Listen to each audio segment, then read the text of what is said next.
Hey folks, Jacob Walden here. Well, I'm very excited to talk about the season finale of the Jigsaw blogs. Hopefully you all got a chance to watch it right now. If you haven't, please go watch episode 20 part 1 right now, because Mark and I are going to get into huge spoilers and we're going to talk everything that happened in the video. So go watch the episode and then come right on back and enjoy. What's up, Jacob? It's been a very long time, but I've kind of dropped off YouTube for the vast majority of the last couple of years. You know, life just gets in the way. I totally get that, man. Life gets in the way. Like, say, I'm back at school full time right now. I'm in coaching season, but I've really been able to put in a lot of hours this past summer, and I was able to get the season finale wrapped up, going on to year 4 of the show. And I'll tell you what, man, based off the responses I've gotten so far, I'm generally excited with how well it's been received, and I can't wait to keep working on part 2 and working on part 3 and just see where this series takes us. Yeah, I mean, especially with after I watched the episode, I think the first thing I told you was blown away, 7 minutes applause, just like in my own room, like, oh my gosh, I love where you're going with this, and I love especially the ending. I mean, we're going to get to the ending. We're going to talk about how the implications of not only the people that you're bringing back, but also what you're trying to do within the broader Saw universe. I think that's really interesting. I think the first thing I really want to talk about is kind of the breakdown of the relaunch of the Jigsaw Rules website and the incorporation of all of those different fan films that you've kind of pulled together over the last couple of years that have been made, and kind of incorporating them into the broader mythology of the Saw universe. Right. And one of the cool things, I was hoping people actually would catch on to that, because not only would they would see the all the traps that they saw in the final shots of the final minutes of the episode, but they actually were, in fact, Saw fan films that if you just go on YouTube and you type in, and little Easter eggs I did in the video, where if you look in the top left-hand corner of each of the traps, you could see which YouTube user created this trap. It was the name of their channel and the name of the creators who created these fan film traps, and how we incorporate them into this Saw universe and made them canon essentially with our show, but also in the Saw franchise with the use of the Jigsaw Rules website. I'm hoping people catch on to that, but that was completely the intent, where people were to go on YouTube, if they were to go on to jigsawrules.com on the dark web trap sections, then if you by chance made a trap video on YouTube or Venmo or wherever you sent it, then by definition, you could technically consider being canon, because that was the whole point of creating the Disciples of Jigsaw, where it just wasn't one individual, where you heard on the phone Jacob talking to not one person, but 3 people on the phone conversation. And basically that led to him going to the website, and then it gets to the part where Jacob were to log on to the Disciples of Rules Jigsaw Rules website, and then he sees the video message from one of the heads of the Disciples of Jigsaw, and they revealed that every single trap that you see on YouTube that was created by fans could technically consider being canon with the Saw universe. And in hindsight, all the trap submissions that people talked about in the dark web, as I mentioned in the 2017 film Jigsaw, that could have been mentioned with the direction they were going with there. Well, okay, but even on that, do you want to tell everybody, because like I said, especially for someone like me, you, probably some of the other bigger fans of this franchise that have been watching the Jigsaw blogs for the last couple of years, we've seen these fan films kind of pop up on YouTube and other video platforms over, man, I know you didn't even really scratch the surface there, but there have been fan films and fan traps for well over a decade now, since the Saw franchise is in its 2nd decade of release this year. Do you want to kind of go into how you decided which fan traps to use and incorporate within that ending? Sure. So essentially it came with the idea where I try to make it right, where I always try to reach out to the original creators of the videos themselves. So every trap that you've seen in video, I have reached out and got confirmation from the creators saying, hey, it's okay to use that. There was tons I wanted to use out there. It's just unfortunate I never did hear back from the ones there, but I made sure it was important because I think there was 5 I used. And I just got the okay from all the people saying, hey, it's okay to go ahead and use our traps, because I actually talked to one individual. He actually made like 3 traps, and I just wound up using one of his videos. And like I say, he was all on board. He says, yeah, it's so cool. And hey, I got another one coming out in a couple months or so that was going to come out at the same time that Saw 11 was going to come out. So they were pretty cool understanding. But as far as like which ones go, I try to keep things to where, if this were real, like how would people film this? And like I said, there's traps. I think one was a shear trap, which was a pretty cool trap.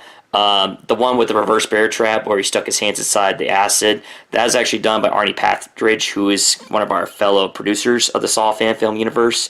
And he actually has another film coming out this Halloween, Rehabilitation 2. So I look forward to seeing what he does there. But that was kind of the idea where, anybody that wanted to create a trap and that was on YouTube is welcome to consider this canon with the franchise and the series. And that's essentially kind of what I came up with, where people see these traps online, and I thought, what better way to bring people together than a website that was devoted to Jigsaw and his work, and that was kind of the idea going with that. One of the things I kind of love about this particular project that you're doing, as well as what you already kind of alluded to, is the broader fandom creating their own universe worth of content and additional stories. I feel like this isn't something that is really discussed a lot on your channel, or even just like, I know that there's Reddits, I know that, there's general discussion forums, but we're not back in the, the House of Jigsaw days where you got like pretty much all of the most hardcore fans of the entire franchise all in one central location. I think nowadays it's like, you got people on Facebook, you got people on Twitter, you got people on Instagram and all this other stuff. And an entire world's worth of content can be created or even discussed in those particular avenues, on YouTube, on TikTok or whatever. And a lot of people won't even hear about it. Quite frankly, I know you and I have discussed it. Can you give a little bit more context? Because I'm interested to know exactly what's going on with the broader fandom extended universe of Saw, Jigsaw, Spiral, and the like. Okay, so, I guess the person that really started this whole fan film universe is a gentleman by the name of Christos Arphanis. He's from Europe, and basically he created the film Saw Heritage, which is a Greek film, where if you type in Saw Heritage on YouTube, you could see his video, and in my opinion, he's got the best pig mask out of any of the fan films that we've seen on YouTube. I agree. Just like the posters and the artwork and the cinematography, I think it's the best out of all the fan films that you see out there, with the especially the mask and the details. And that's really cool to get him in that same pig mask to appear in some of my Disciples of Jigsaw's videos that you've been seeing on my channel. But he came up with the idea to partner up with Thomas Claxton, who is in charge of the Saw Soundtracks channel. And if you were a big fan of Charlie Clouser's music, anytime you want to hear any background music, there's a good chance you can find it on one of Tom and Robert Clark's channels that they made, and they do a terrific job with the music, him and Kevin Kerr, along with Robert Clark and all of them. And they partner up, and they formed the actual first, Saw fan film universe film, where they had like a working agreement where Saw Soundtracks came together with Saw Heritage, and they created the fan film He Helped Me, which was a story about 4 Jigsaw survivors getting together and telling them their stories about how they feel about Jigsaw and everything that happens. And you actually see 3 out of the 4 actors from He Helped Me make an appearance in the season finale episode where Jacob's playing Violet's video while he's taking down the wall. And so essentially that led to there. And then essentially after I watched the film He Helped Me, I just reached out to him, say, hey, I love what you guys are doing. You guys do a terrific job, because I've been seeing all the promos and stuff like that. And Christos came with the idea where, hey, we like what you've been doing. Like, we see that you have, I think at the time I had like 13 episodes whenever, no, it was 12 because it was after the Corbett Denland episode, whenever they kind of reached out to me. And we talked and came up with the idea of, hey, let's take the stories I've been telling and the stories you all been telling, and let's Saw is a big enough universe where it's very soap opera driven, and let's see if we can make this work. Let's see if we can create a fan film universe. And then we got to other films such as I mentioned Arnie Pathridge a while ago with Rehabilitation, one of the fan films Saw. We got Andreas Alexander Corta, who made the film Game Over, which is another great film I recommend anybody go check out. And he's currently working on a prequel at this time. Thomas Claxton ended up making another film called Endure, a fan film from the Book of Saw, which I think it's another great film.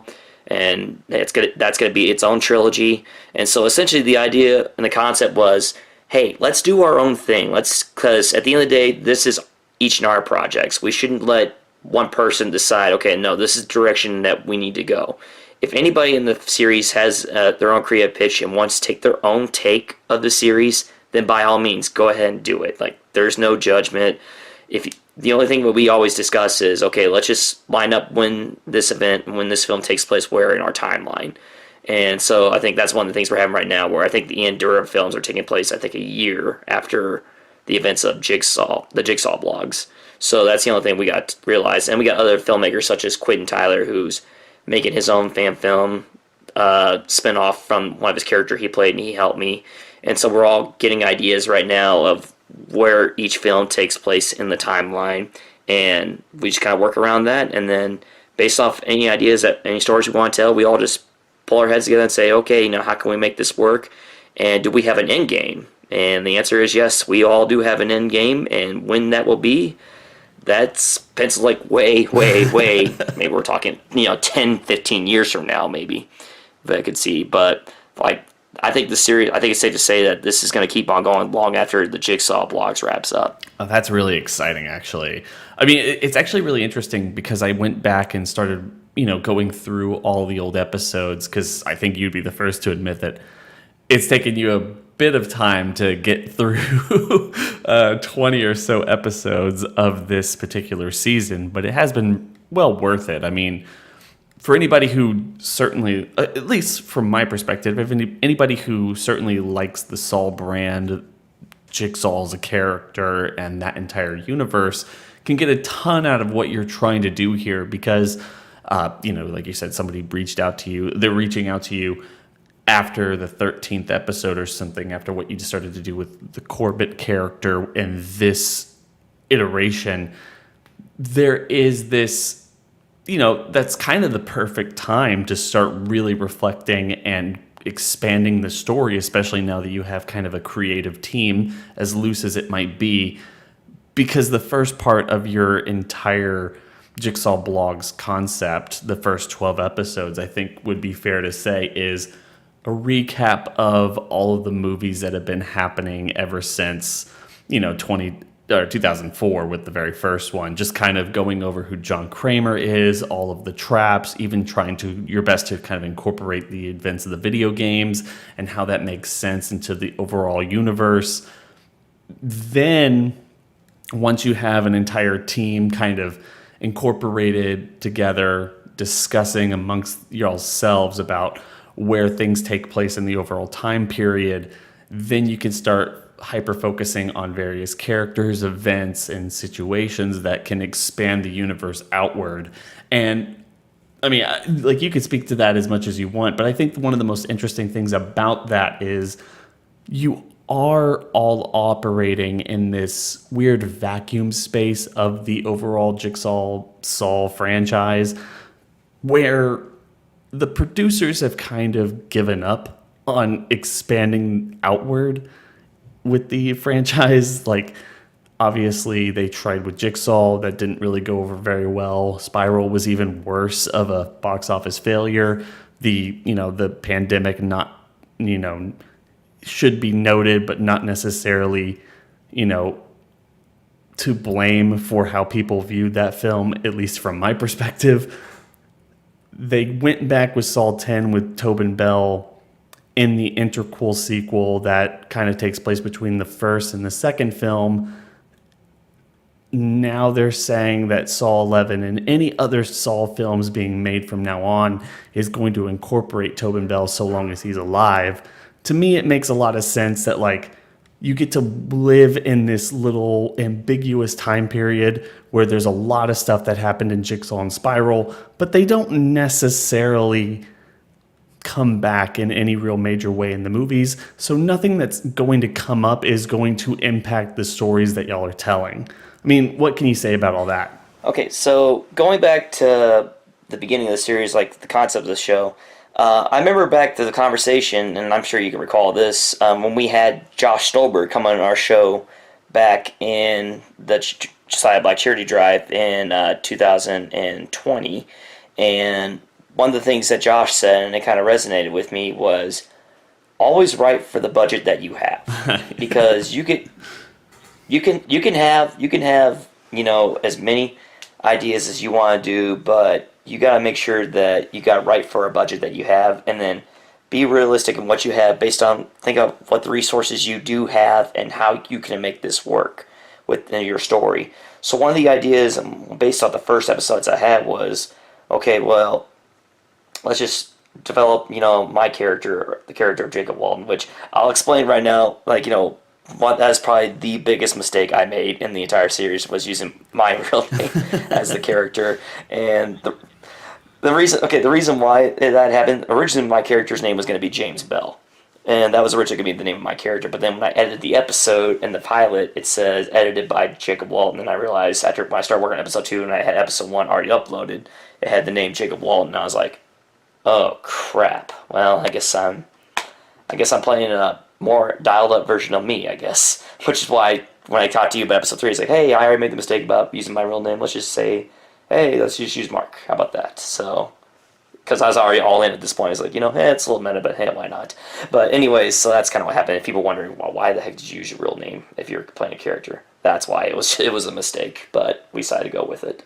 But anyways, then we got to episode 6, after we got done with our episode in episode 3, where Jacob and Mark interacted with each other, recounting the events of the 2017 Jigsaw film and all the events that transpired from that. We actually decided to go ahead and what I decided to do the purpose of episodes 6 through 11, let's answer some of the questions that fans had about the series that haven't been answered yet. Like, what happened with this character? What happened with this storyline? What happened to the events of this thing? Are the video games canon?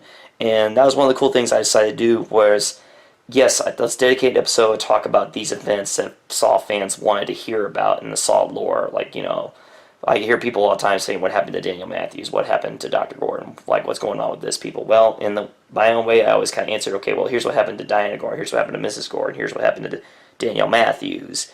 This is what are the video games canon. Yes, we made them canon, and this is kind of how we did it, and that's essentially when I created characters. And one of the cool things I did was I decided to go ahead with each episode, introduce a character.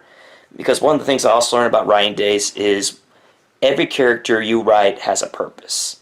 If not, why would you write about them? So, and that's essentially what the plan was. Not only was I answering questions that fans wanted to know about the series, but I was also slowly adding to the world of the Jigsaw blogs that takes place in Saw Universe. Like episode 7, you were introduced to the character of Violet Anderson, who's wonderfully played by Brandon Damai. And then you get episode 8, which is the character of James Bell, who is a VPN news photographer. Then you got Tim Blake, who came in episode 9, talked about Jigsaw survivors. And Tim Blake's little Easter egg is the guy who, if you look at Saw 4, who Rig looks at the book from Saw 4 saying author Timothy Blake, Jigsaw is a killer that the police says he is. And yes, I say the word his because it's spelled that way in the movie. but and then we go on, and then you got the character of Caleb Walton, who plays my sister, and then slowly introduce new characters and bring in Corbett Denlin, answer what happened to her, but keep introducing new characters along with finishing the story you want to tell, and then once you wrap up that plot of the series, then we go on to episode 13, then we start incorporating all the characters that we establish and create new characters, and then add new storylines, and build off the plot points from, say, Spiral from the Book of Saw. Article 8, as you saw in the season finale episode, did play a role, as you see with Jacob's father, who plays a cop, that ended up dying because of the methods used that helped inspire the events of Article 8 from Spiral. So I'm hoping I just got to pick up on that because Article 8 was one of the plot threads in Spiral that I thought, what's a good way, because we established that the Jacob character is not a fan of cops, just kind of like the killer would be. And then that's kind of what we did right there, where we incorporate, Jacob's father's death was wrongfully, and then the character Anthony McDonald helped create Article 8, which was named after Jacob's father. And so that was kind of one of the Easter eggs I did in that front right there. I was wondering if fans that picked up on that. But yeah, essentially, that was the plan. Like, build your own universe and slowly introduce new characters while at the same time giving fans answers they want to questions that they have about the Saw franchise in general. I absolutely love that, especially the entire series, like you're saying, is littered with callbacks, references, Easter eggs, and everything else from the entirety of the franchise, not just the stuff that was incorporated within the 10 films that we have, but also, naming new characters, the names of the people who are behind the creative process of the franchise and everything. Like, you have Lee Winnell, you have Hackle, you have all these different people who are incorporated in the franchise. And like I said, you're building up a universe and kind of this overall plot that's building a lot of stuff.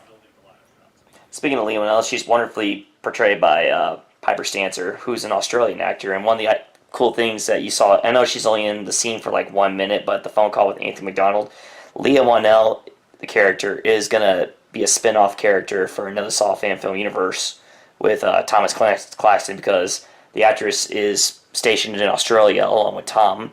And so her character was written into my show, but also her character is going to continue in other Saw fan films. So that's a nice little build-up Easter egg we have right there. See, that's really cool. I feel like one of the things that we're doing here, though, as much as it's as fun as it is to discuss all of this, I feel like we're burying the lead about all of this.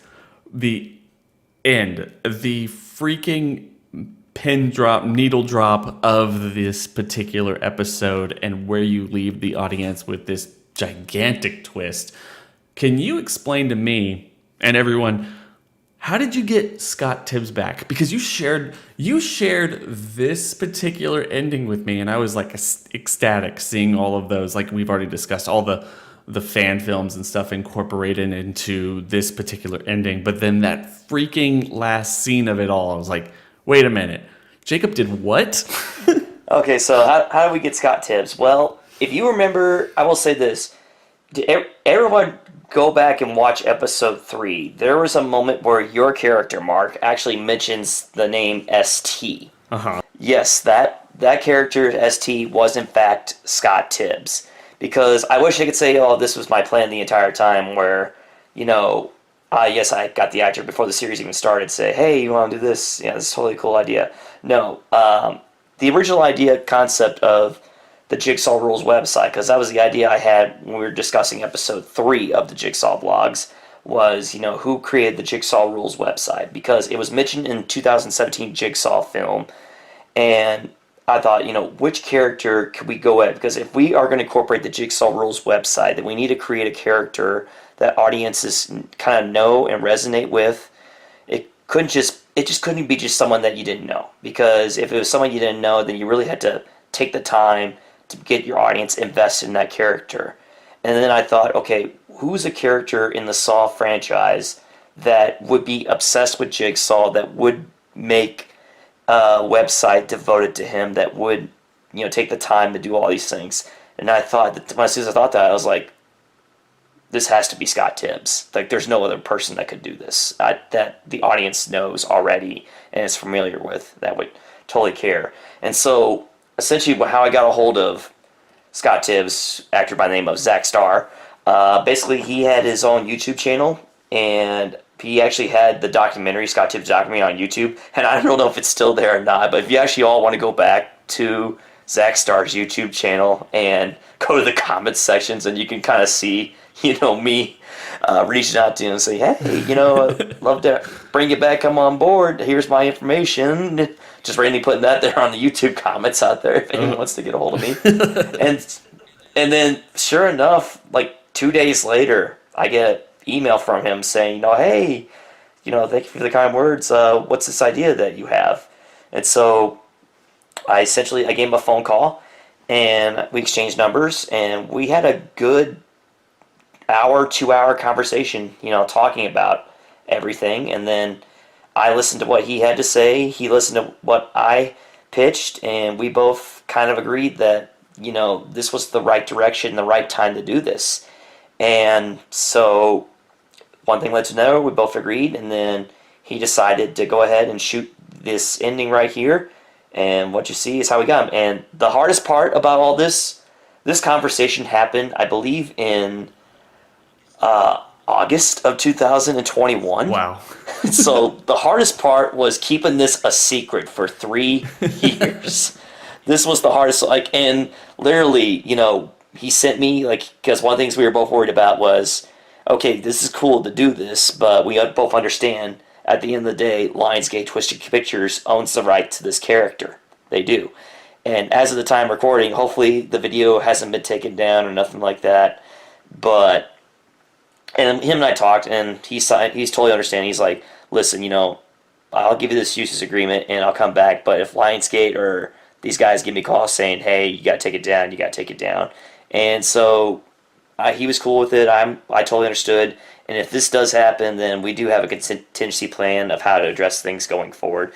And that's one of the things, too, where we're kind of vague, where I was like, should I say this is Scott Tibbs for legal purposes? Should we say it's him or not? But it could be somebody else. But people, it is Scott Tibbs. He is playing Scott Tibbs. So I think I'm just like you. For the first time he sent me that, I just sat back in awe. I was like, holy shit, Scott Tibbs is back.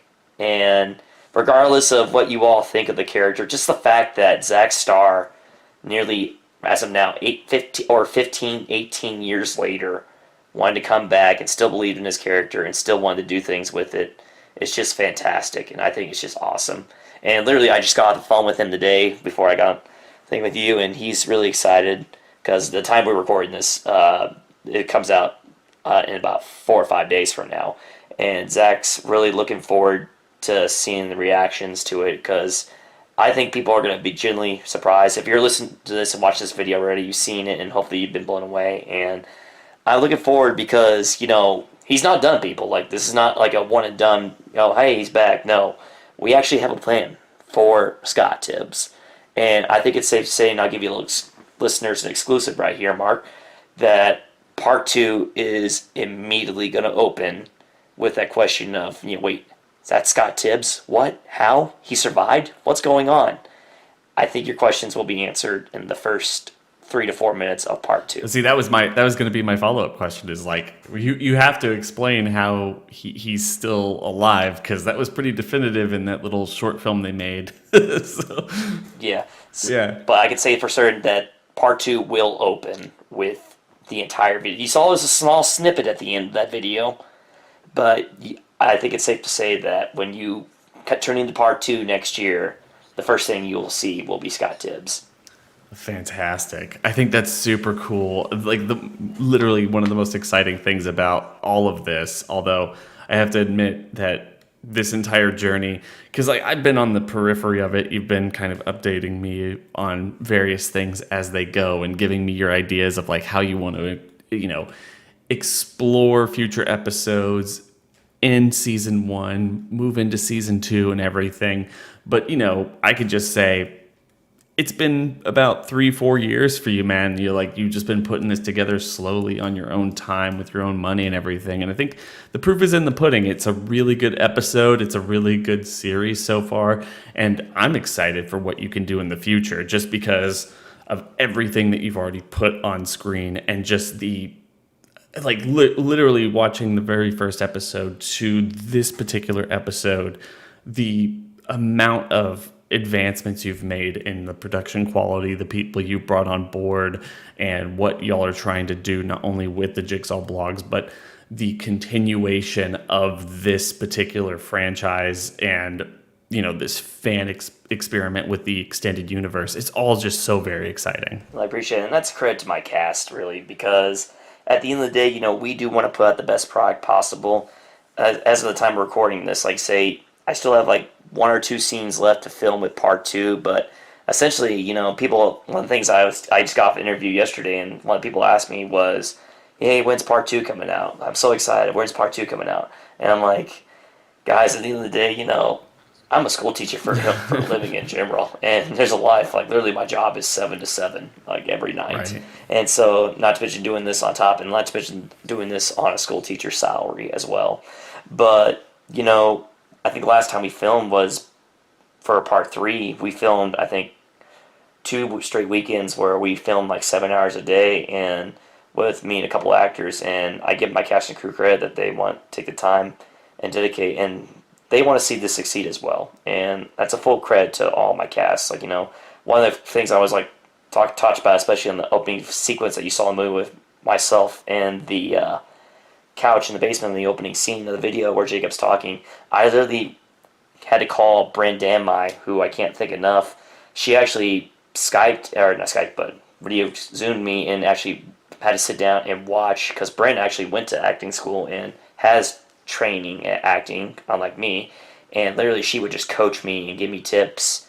And she would sit there for like 2 hours and watch me monologue and do like the best I could. And essentially, the performance you have, it's all one take. And I think we took like about maybe like almost 15 to 20 takes, and she was just like coaching me through it and trying to get the best performance out of me, because it's hard whenever you're the director, the writer, and the camera maker and everything, and the actor. And that's where you had to put a lot, not only trust in yourself, but you got to put a lot of trust in your crew.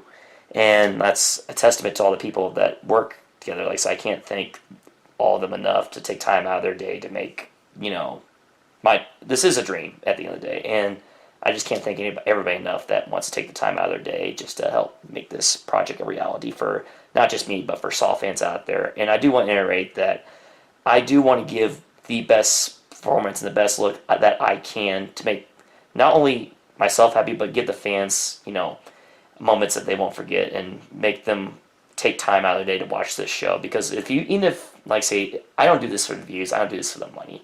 It's just like something for me and what I would do with the Saw universe. And as of now, I just passed 700 subscribers today.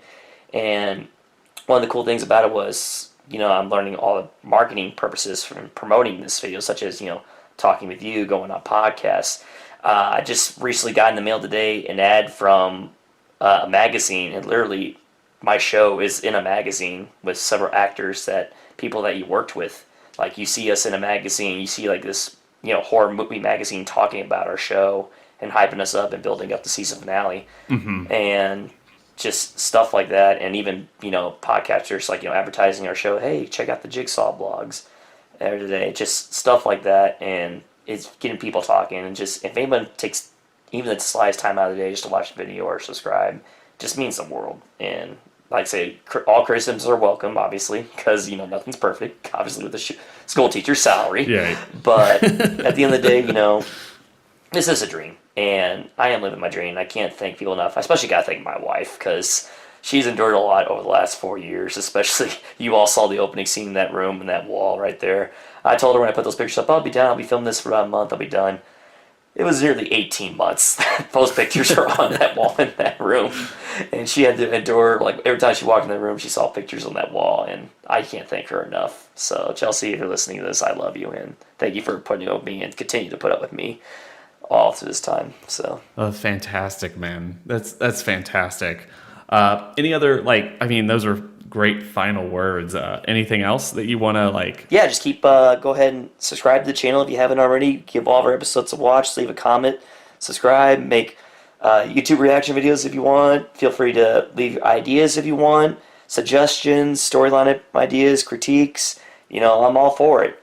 Just at the end of the day, someone said it best, support indie filmmaking, because, there's other people's out there.